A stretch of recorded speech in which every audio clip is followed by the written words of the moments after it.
नमस्कार दोस्तों, मैं संदीप आपका स्वागत करता हूं डिजिटल मार्केटिंग मेट्स चैनल पे। आज इस वीडियो में आपसे बात करूंगा कि जो एडवांटेज डिटेल्ड टारगेटिंग होता है फेसबुक ऐड में, उसका क्या मतलब होता है, आपको क्यों इसको यूज़ करना चाहिए या नहीं करना चाहिए, किन ऑब्जेक्टिव के साथ ये आपको ऑप्शन मिलता है तो आप इसको यूज़ कर सकते हैं। सो डिटेल में बात करेंगे अबाउट एडवांटेज डिटेल टारगेटिंग के बारे में। वीडियो को एंड तक देखिए, आपका पूरा जो कॉन्सेप्ट है वो क्लियर हो जाएगा। दोस्तों, जो ये फीचर है कुछ ऐड अकाउंट में आ चुका, कुछ ऐड अकाउंट में आ रहा है। ये फीचर आपको मिलता है ऐड ग्रुप लेवल पे। जब अपने आप ऑडियंस को क्रिएट करते हैं तो उसमें जो डिटेल टारगेटिंग होता है, आप देख सकते हैं यहाँ पे डिटेल टारगेटिंग, उसमें आपको ऑप्शन मिलता है एडवांटेज डिटेल टारगेटिंग का। तो इसका मतलब क्या होता है, पहले एक बार वो समझते हैं। दोस्तों, ये आर्टिकल फेसबुक ने पब्लिश किया, इसमें क्लियरली मेंशन करता है फेसबुक की एडवांटेज डिटेल टारगेटिंग क्या कर सकता है कि जब भी फेसबुक को लगेगा कि फेसबुक का जो सिस्टम है वो आपकी कैंपेन की परफॉर्मेंस को इंक्रीज कर सकता है, तो जो भी आप टारगेटिंग करते हैं उससे ब्रॉड जाके वो लोगों को टारगेट कर सकता है। सो इस फीचर को आप यूज़ कर सकते हैं अगर आप चाहते हैं कि फेसबुक जो भी आप टारगेटिंग करते हैं उससे एडिशनल जाके लोगों को आपकी ऐड शो करे, तो इससे कि आपको ज़्यादा और कुछ केस में चीपर रिजल्ट भी मिल सकते हैं। बिकॉज जो भी आपका ऑप्टिमाइजेशन गोल है उसके अकॉर्डिंग फेसबुक ट्राई करेगा कि मैक्सिमम उन लोगों को भी ऐड दिखाएं जो आपकी टारगेटिंग से बाहर हैं, लेकिन फेसबुक को लगता है कि वो जो भी आपका ऑप्टिमाइजेशन गोल है आपके बिजनेस का उसको अचीव कर सकते हैं। दोस्तों, मैंने जैसे बताया ये आपको ऑप्शन मिलता है आपकी ऑडियंस टारगेटिंग में। जब आप चूज़ करते हैं कन्वर्जन ऑब्जेक्टिव या आप ऑप्टिमाइज करते हैं कन्वर्जन के लिए, वैल्यू के लिए, ऐप इवेंट के लिए, मोबाइल ऐप इंस्टॉल के लिए या मैसेज ऑब्जेक्टिव के लिए, सो ये जो आपका ऑप्शन होता है एडवांटेज डिटेल्ड टारगेटिंग, ये ऑटोमेटिक ऑन होता है। लेकिन जब आप यूज़ करते हैं traffic, engagement, video view, lead generation, catalogue sales, store visit, तो वहाँ पे आपके पास ऑप्शन होता है कि इस आप पर्टिकुलर फीचर को ऑन कर सकते हैं या यहाँ से इसको आप ऑफ रहने दे सकते हैं। तो ऑन करने के लिए क्या करना है, हमें यहाँ पे टिक करना है। तो जैसे अब हमने इसको यहाँ पे सिलेक्ट कर दिया तो ये फीचर हमारी कैंपेन के लिए ऑन हो गया। अगर मैं नहीं चाहता कि जो मेरी ये कैंपेन है इसमें मुझे एडवांटेज डिटेल टारगेटिंग करनी है तो मैं यहाँ से इस फीचर को ऑफ कर सकता हूँ। दोस्तों, मैंने आपको बताया कुछ जो हमारे कैंपेन ऑब्जेक्टिव के साथ ये फीचर ऑटोमेटिक ऑन होता है, तो वो दिखाता हूँ वो किस तरीके से शो होता है।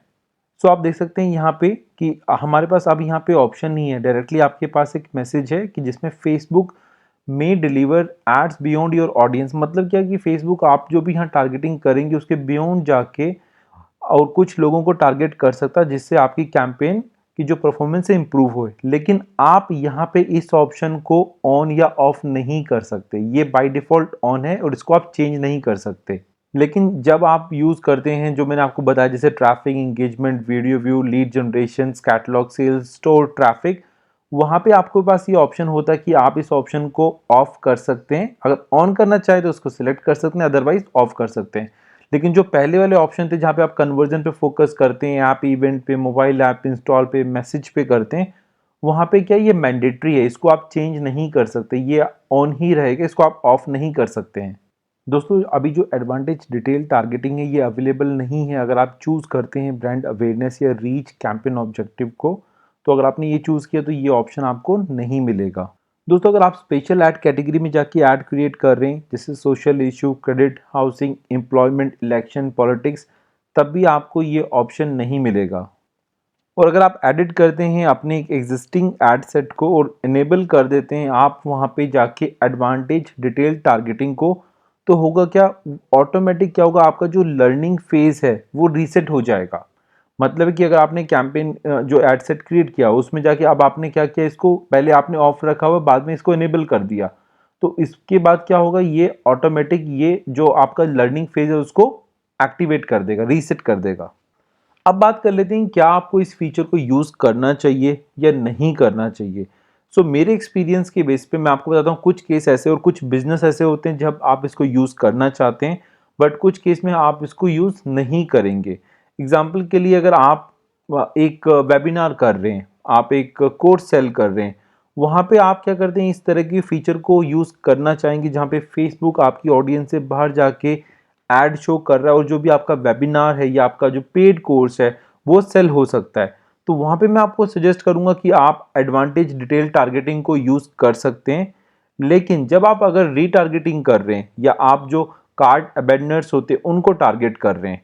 सो उस केस में मुझे नहीं लगता कि आपको एडवांटेज डिटेल्ड जो टारगेटिंग ऑप्शन को ऑन करना चाहिए, बिकॉज आपकी जो ऑडियंस है वो बड़ी स्पेसिफिक है, जिन्होंने आपकी कार्ड को अमेंडन किया मतलब परचेज नहीं किया, आप उनको टारगेट कर रहे हैं, आप ब्रॉड टारगेट नहीं कर रहे। तो वहाँ पे आप इस ऑप्शन को मैं सजेस्ट करूँगा स्किप ही करना चाहिए, आपको नहीं यूज़ करना चाहिए। लेकिन जहाँ पे आप कुछ सेल कर रहे हैं, आप लीड जनरेशन कर रहे हैं और आपका जो टारगेटिंग काफ़ी ब्रॉड है, आप एक कोल्ड ऑडियंस को टारगेट कर रहे हैं, वहाँ पे आप इस ऑप्शन को चूज कर सकते हैं। और एटलीस्ट आप इसके साथ मैं सजेस्ट करूंगा कैंपेन को आप 14 टू 20 डेज रन करें। आप कोई भी कैंपेन 2 से 3 दिन या हफ्ते में अगर आप इस ऑप्शन को यूज करते हैं और रिजल्ट मेजर करना चाहेंगे तो नहीं, एटलीस्ट 14 टू 20 डेज इसको रन करने दें, देन आप चेक करें कि किस तरह के आपको रिजल्ट मिल रहे हैं। लेकिन अभी क्या है, अनफॉर्चुनेटली आपके पास ज़्यादा डेटा नहीं आता कि अगर हम इस ऑप्शन को ऑन करते हैं तो कितनी परसेंटेज हमारा बजट एडवांटेज डिटेल टारगेटिंग पे फेसबुक ने स्पेंड किया है, या किन लोगों को आपकी एड दिखी है आप जो भी टारगेटिंग कर रहे हैं उससे बाहर जाके। तो ये सारा डेटा भी हमारे पास नहीं आता है, तो ये अभी नहीं पता कि फेसबुक किस तरीके से टारगेट करेगा। लेकिन आप यहाँ पे अपनी जो नेगेटिव होता है कि एक तरीके से नैरो ऑडियंस होता है उसको हम कर सकते हैं।